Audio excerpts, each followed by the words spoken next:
Hi, today we're going to review the money supply graph. Um, as we learned, on the vertical axis is the interest rate, and on the horizontal axis is the quantity of money. That's actually the quantity of dollars in the economy. The demand curve is the money demand, and that is the consumers in the economy. That's what controls the money demand.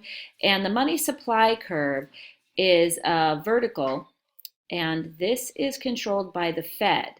Okay, the Fed are the governing body that increases and decreases the money supply through the three measures of monetary policy that we spoke about, the required reserve ratio, the discount rate, and open market operations, which is buying and selling bonds. Okay, so this is an example of money supply with an equilibrium interest rate of 5%.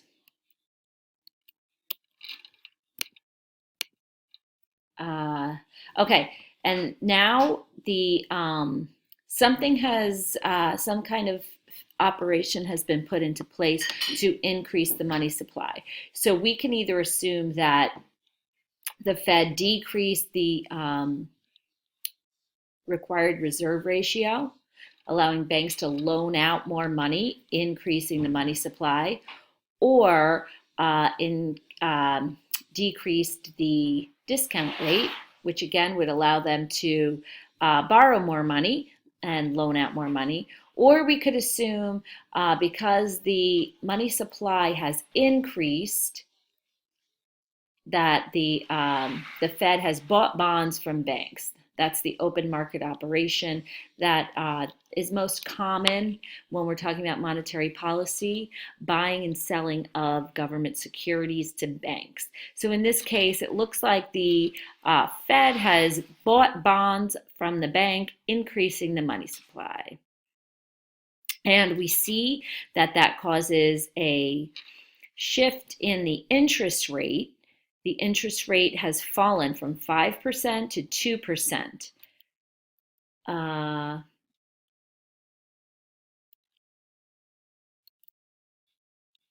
And when we talk about how this affects our other graphs, the graphs of our economy in short run and long run equilibrium, an increase in the money supply, as we see, leads to a decrease in the interest rate. And when the interest rate decreases, we know that that leads to an increase in investment. That means that businesses are willing and able to invest more in capital goods. When the interest rate decreases, investment increases.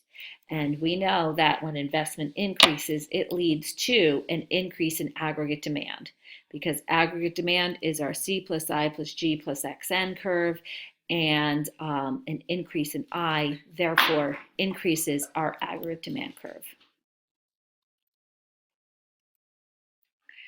A decrease in the money supply will have the opposite effect. We can assume in this case that the Fed, using one of its three policies, it either increased the required reserve, it could have increased the discount rate, or it could have sold bonds to banks. Selling bonds makes the money supply smaller.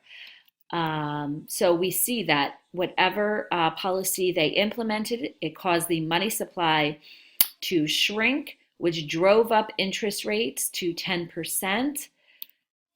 And the effect of this rise in interest rates, an increase in the interest rate, is going to decrease investment. Okay, businesses are no longer able to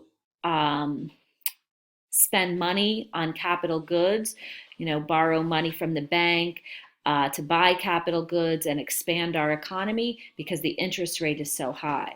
So that increase in that interest rate has decreased investment, which decreases aggregate demand in the overall economy. Hope that helps.